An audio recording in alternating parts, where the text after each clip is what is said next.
받으신 줄 믿습니다. 하나님이 우리의 이름을 부르실 때에 정말 그 부르심이 얼마나 귀하고 감사한지 아름답고 귀한 찬양 감사드리고요. 오늘 특별히 또 듀엣으로 또 한 분 한 분씩 불러주셔서 너무 감사하고 귀하고 우리 모든 성도님들이 우리의 이름을 부르시는 하나님의 그 부르심에 믿음으로 응답하시기를 간절히 소망합니다.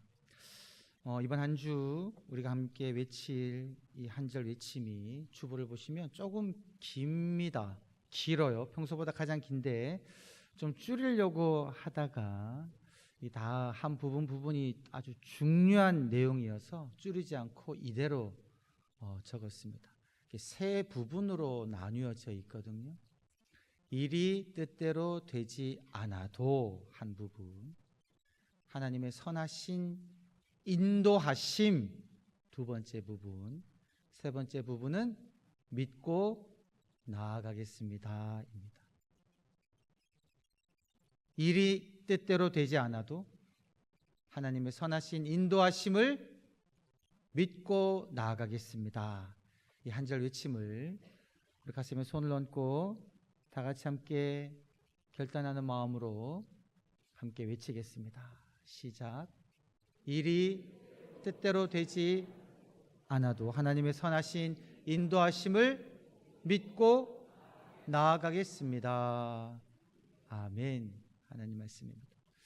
여러분이 한 절 외침에서 가장 핵심적인 내용이 어디에 있냐면 하나님의 선하신 인도하심이라는 구절입니다.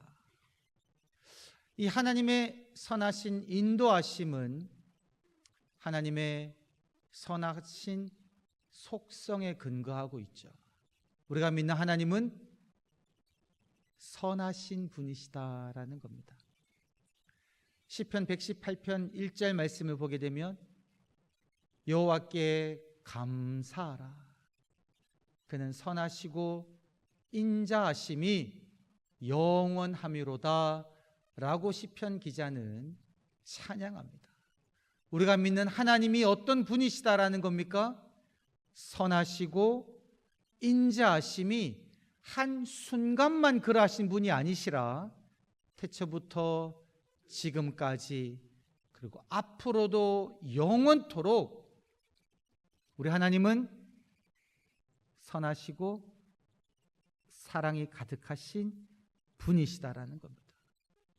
그러한 선하심으로 하나님은 우리의 삶을 인도하고 계시다라는 거죠. 여러분 새벽 미명에 여러분들이 바깥에 나가 보시면 날이 아직 깜깜합니다. 그런데 그 어두운 거리를 걸어가다 보면요, 시간이 지나면 어떻습니까? 저 멀리 지평선 너머로 노을빛이 머물면서 붉은 태양이 떠오르죠. 환한 아침이 밝아오는 겁니다. 변함없이 태양이 떠오릅니다. 여러분 그 광경을 한번 보신 기억을 더듬어 상상해 보십시오. 얼마나 아름답습니까? 그것이 바로 하나님의 변함없는 선하심을 증거하고 있다라는 겁니다. 아침이 되고 저녁이 되고 변함없이 흘러간 이 하루 속에서 우리들은 선하신 하나님을 경험하게 된다라는 겁니다. 변치 않으신다는 거죠. 이것이 우리의 믿음인데, 그러나 여러분 우리의 삶의 현실은 때로는 어떠합니까? 내가 원하는 대로 일이 그렇게 흘러가지만은 않는다라는 거예요. 하나님은 분명하게 선하시고 인자하심이 가득하신 분이신데 때로는 내가 겪은 이 삶의 현실들이 하나님의 선하심과는 너무나 먼 듯해 보이는 그런 일들이 일어난다라는 거죠. 경험된다라는 겁니다. 건강을 소중하게 생각해서 자신의 건강을 철저하게 챙기는 한 분이 있습니다. 몸에 해로운 건 여러분 먹지를 않아요. 인스턴트, 술, 담배 먹지 않습니다. 몸에 좋은 것만 챙겨 먹습니다. 그리고 규칙적인 생활을 해요. 운동도 정기적으로 합니다. 스트레스 받을 일 있으면 그걸 다 날려버려요.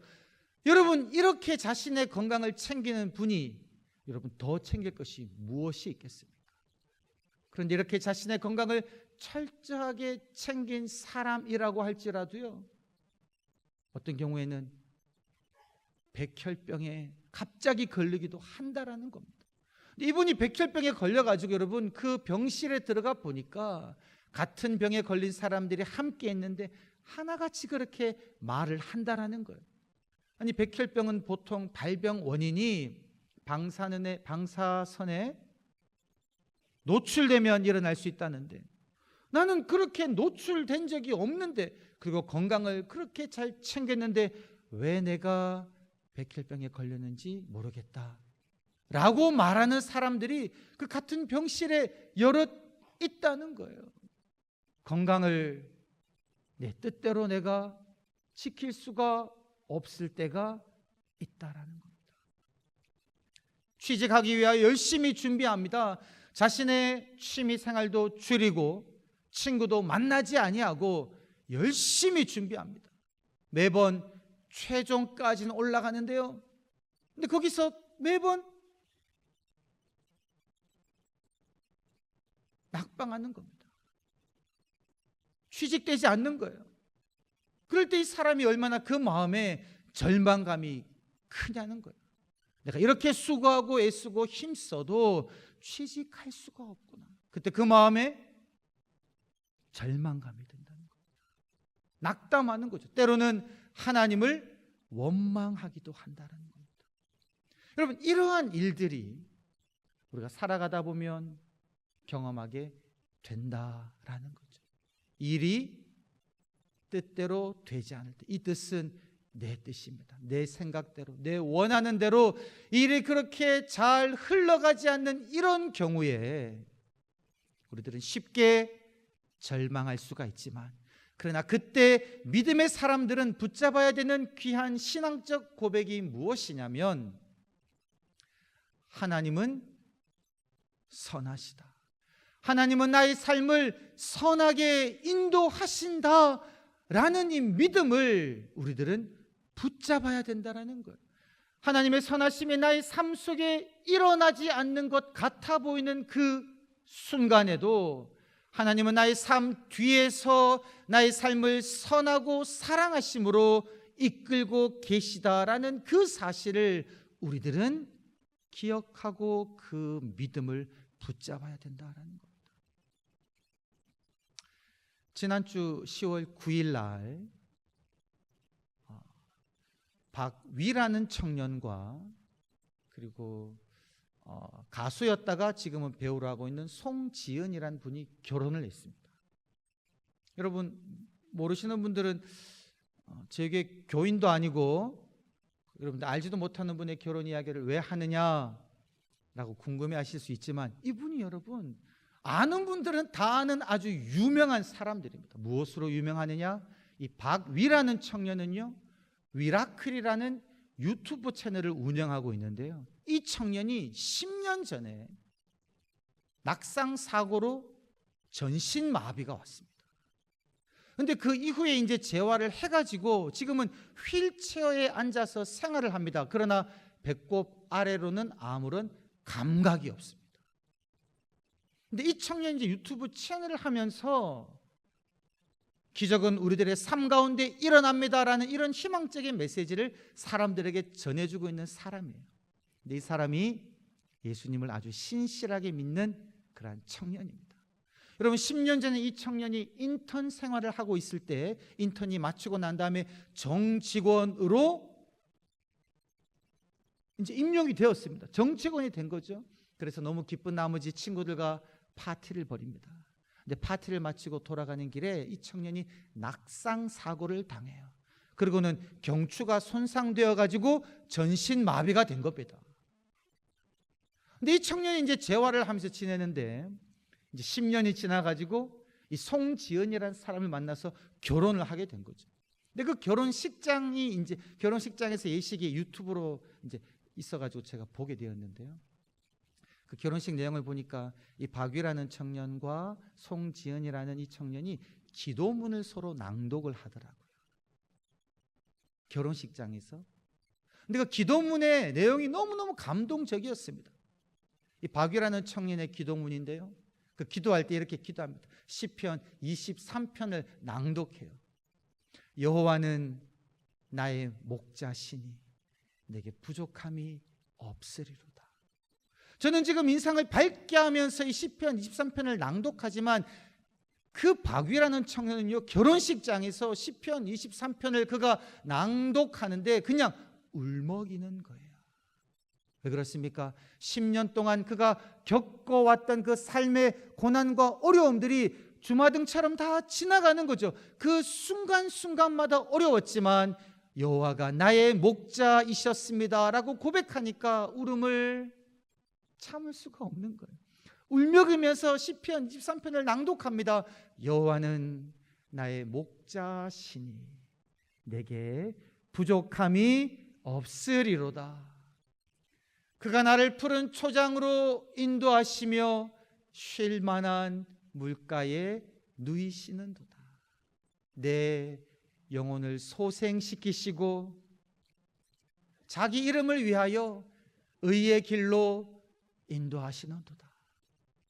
내가 사망의 음침한 골짜기로 다닐지라도 해를 두려워하지 않을 것은 주께서 나와 함께 하심이라.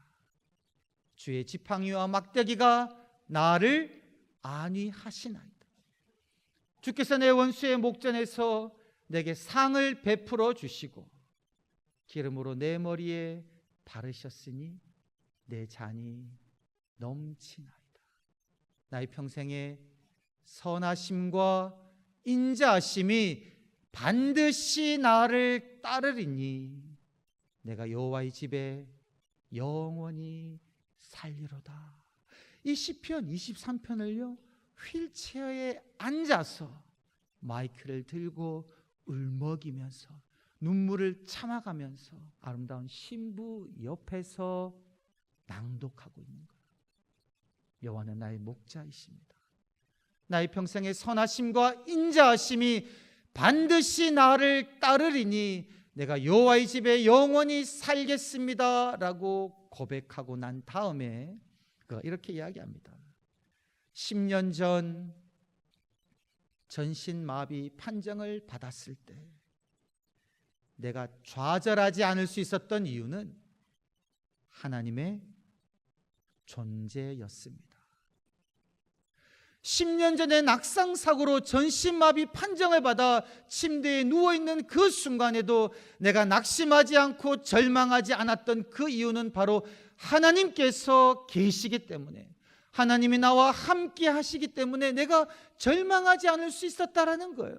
그러면서 이어서 이야기합니다. 10년이 지난 지금 앞으로 남은 제 삶에 저와 평생 함께할 인생의 동반자를 선물해 주셔서 감사합니다.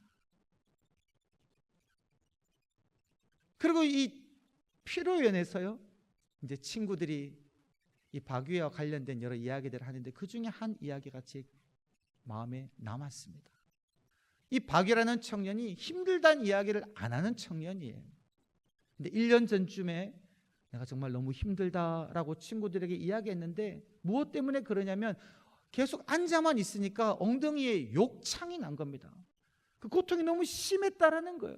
그래서 친구들이 위로하고 함께 교회로 갔다는 거예요. 교회 가서 예배드리고 새벽에 함께 기도하는 자리에 나아갔다라는 거예요. 근데 그 자리에서 누구를 만나냐니까 1년 뒤 이 10월 9일 결혼식장에 옆에 있는 이 신부를 그 고통의 그날 기도하러 간 그 자리에서 만났다라는 거예요. 그러면서 그 친구들이 그렇게 이야기합니다. 하나님은 우리 인생의 가장 절박한 그 순간에, 가장 절망의 그 고통의 순간에 하나님께서는 지금 당신의 일을 하고 계셨습니다 라고 친구들이 이야기했습니다.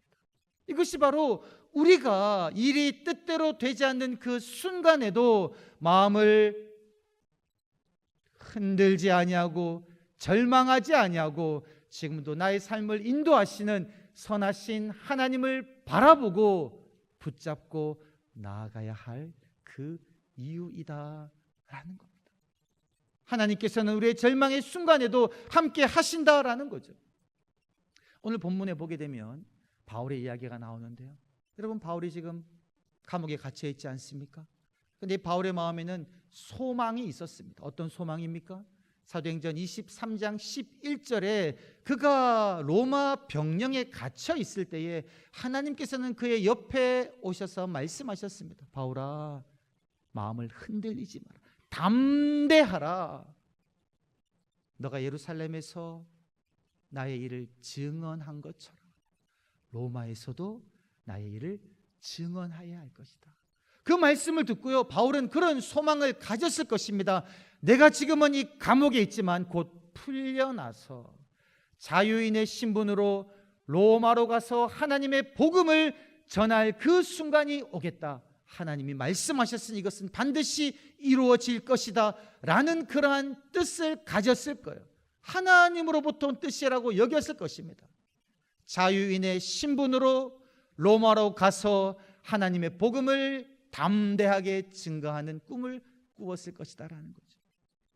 그래서 여러분, 이 사도 바울은요, 이 가이사랴로 갔을 때도 벨릭스 총독 앞에서도 자신의 무죄를 담대하게 이야기합니다. 나는 하나님과 사람 앞에서 항상 양심의 거리낌이 없기를 나는 그렇게 힘써 왔습니다.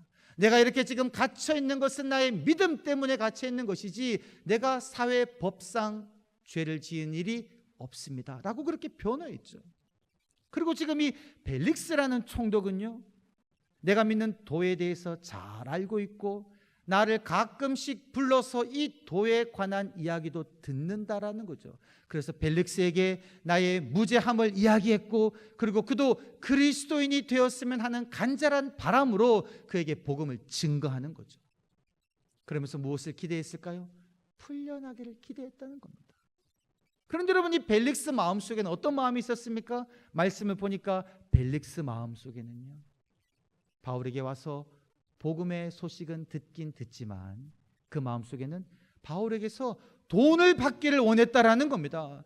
그리고 그 마음속에는요, 유대인의 마음을 얻고자 하는 생각이 있었기 때문에 쉽게 바울을 풀어주고자 하지 않았어요. 그렇게 2년이라는 시간이 흘러갑니다.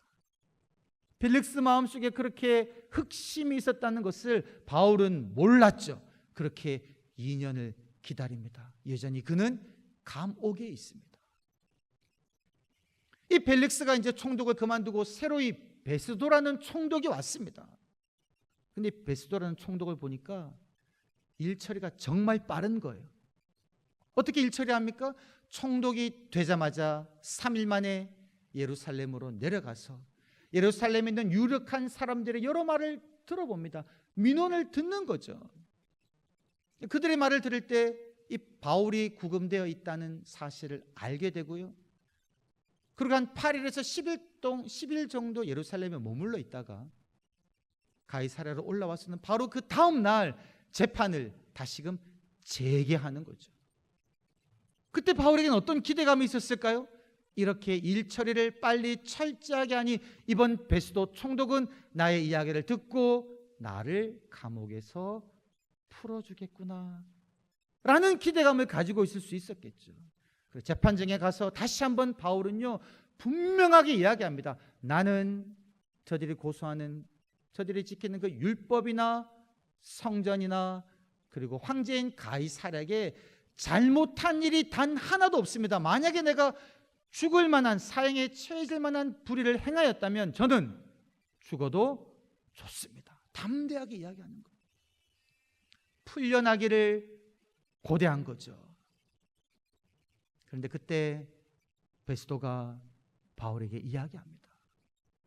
너가 아무런 잘못을 하지 않았으니 이제 너는 석방되기를 내가 명하노라, 이런 말이 아니라 바울에게 그렇게 이야기하죠. 너 예루살렘에 가서 재판 받겠느냐, 저들 앞에 가서 너 종교 재판 받겠느냐 라고 이야기하는 거예요. 여러분, 이때 이 베스도의 말을 듣는 바울의 마음은 어떠했겠습니까? 풀려나기를 기대했는데 풀려나기는커녕 나를 죽이려는 사람들이 가득 있는 저 예루살렘으로 가서 재판을 받아야 한다니 실망감이 있었겠죠. 근데 그때 바울은 깨닫는 겁니다. 내가 예루살렘으로 가는 것이 아니라 어쩌면 하나님께서 원하시는 그 길은 로마에 가서 복음을 증거하는데 자유인의 신분이 아니라 죄수의 신분으로 가서 복음을 전할 수도 있겠구나 라는 깨달음이 오면서 베스도에게 그렇게 이야기하는 거예요. 나는 예루살렘으로 가지 않고 가이사에게 가서 재판을 받겠습니다. 황제에게 나의 일을 상소하겠습니다 라고 이야기하는 거예요. 이때 바울이 받아들인 것은 무엇이냐면요, 자유민의 신분이 아니라 죄수의 신분이라고 할지라도 내가 복음을 전할 수만 있으면 좋겠습니다 라는 이것을 받아들이는 거죠. 내 뜻대로 일이 풀리지 않아 석방되지 않는다고 할지라도 하나님이 원하신다면 저는 죄수의 신분도 좋습니다. 죄인의 신분으로 내가 로마로 가서 복음을 전하겠습니다. 이런 영적인 판단을 내리는 겁니다. 바울은 어떤 믿음이 있었을까요? 하나님의 선하신 인도하심이 나를 이끌고 있다라는 이 사실을 그는 분명하게 깨닫게 되었다라는 거예요.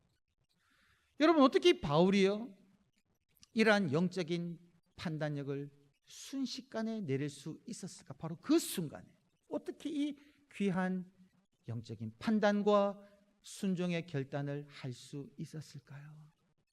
그것은 다름 아니라 이 감옥에 있는 2년 동안 그는 끊임없이 하나님 앞에 나아가 하나님의 음성을 듣고 하나님과 만나는 그 시간을 통해 그는 영적으로 성숙한 사람이 되었다라는 겁니다. 2년 동안 감옥에 갇혀 있으면서 재판이 지지부진하면서 그냥 낙담하고 실망하고 좌절하고만 있었던 것이 아니라 베스도가 그를 풀어주지 않아도 감옥에 있으면서 그가 허락한 그 자유를 활용하면서 그 가이사랴에 있는 믿음의 사람들과 교통하며 복음을 전하며 하나님과 만나며 끊임없이 그는 영적으로 깊이 있는 그런 성장의 시간을 가졌기에 바로 이 지금 벨릭스의 그 질문 아래 내가 가이사에게 상소하겠습니다 라는 이러한 영적인 결단과 믿음의 순종을 할 수 있었다라는 겁니다. 우리가 앞에서 들었던 그 박위라는 청년의 이야기, 여러분 10년이라는 기간이에요. 10년이라는 기간. 낙상사고로 경추가 손상되고 전신마비로 휠체어에 앉아가지고 10년이라는 기간을 보냅니다. 그 기간 동안 그가 그냥 자신의 신세를 한탄하기만 하고 하나님을 원망하기만 하고 그렇게 살았더라면 10월 9일 그 결혼식장에서 여호와는 나의 목자이십니다, 하나님만 내가 의지했습니다라는 믿음의 고백을 할 수 없었을 것이다 라는 거죠. 그가 불의의 사고로 전신마비가 왔지만 그럼에도 불구하고 그는 하나님의 존재를 믿으며 끊임없이 힘쓰고 애쓰며 그의 삶을 하나님 앞에 바로 세울 수 있도록 하나님의 선하신 인도하심을 믿으며 한 걸음 한 걸음 땀방울을 흘리며 기도의 노고를 하며 살아왔기에 그는 그렇게 하나님의 선하심을 고백할 수 있었다라는 겁니다. 여러분, 우리의 삶이요 나의 뜻대로 되지 않은 이런 현실은 누구나 다 볼 수 있습니다. 일이 잘 되지 않는 것은 누구나 다 발견합니다. 어느 누구도 그것을 알아차리지 못하는 사람은 단 한 사람도 없을 것입니다. 그런데 여러분, 그러한 순간에도 내 삶의 배경에서는, 내 삶의 뒤에서는 선하신 하나님께서 나를 향한 귀한 계획을 가지고 계시고 나의 삶을 인도하신다는 이 영적인 사실은 보지 못하고 있는 사람이 너무나 많다라는 거예요. 하나님은 선하신데 하나님은 나를 버리셨다라고 생각하시고 하나님은 나의 삶을 인도하고 계시는데 그 인도하심을 깨닫지 못하고 원망하며 불평하며 낭망하는 사람들은 너무나도 많다라는 겁니다. 사랑하는 성도 여러분, 오늘 이 시간 말씀을 듣는 자리에 앉아 있는 여러분 한 분 한 분들께서는 영적인 눈을 뜨시고 날마다 하나님과 교통함으로 말미암아 그 고통의 순간, 그 일이 뜻대로 되지 않는 그 2년 혹은 10년 혹은 그것보다 더 긴 시간이 있다고 할지라도 하나님의 선하신 인도하심을 믿으며 한 걸음 한 걸음 나아가시는 한 분 한 분 되시기를 주의 이름으로 간절히 축원합니다. 그러한 삶을 살았을 때 우리 삶에 나타나는 열매는 무엇일까요? 믿지 않는 사람들이 우리의 삶을 바라보며 하나님의 살아계심을 느끼게 된다는 겁니다. 저 사람은 모든 일이 정말 제대로 되지 않는 그런 현실 속에 있는데도 어떻게 저 사람은 저렇게 밝게 웃으며 하나님을 찬양하며 저렇게 힘차게 살아갈 수 있을까? 그때 하나님을 발견하게 된다는 거죠. 그러한 열매를 맺으시는 한 분 한 분 되시기를 주의 이름으로 간절히 축원합니다. 아버지 하나님, 우리의 마음을 붙잡아 주시옵소서. 일이 뜻대로 되지 아니할 때에 우리 마음이 절망하고 좌절하고 낭망하며 하나님의 살아계심을 의심하며 때로는 원망하는 삶이 아니라 선하신 하나님의 인도하심을 굳게 믿으며 주님과 함께 견디며 이기며 한 걸음 한 걸음 믿음의 걸음을 걸어가게 하여 주시옵소서. 감사드렸고 구주 예수님의 이름으로 기도드리옵나이다. 아멘.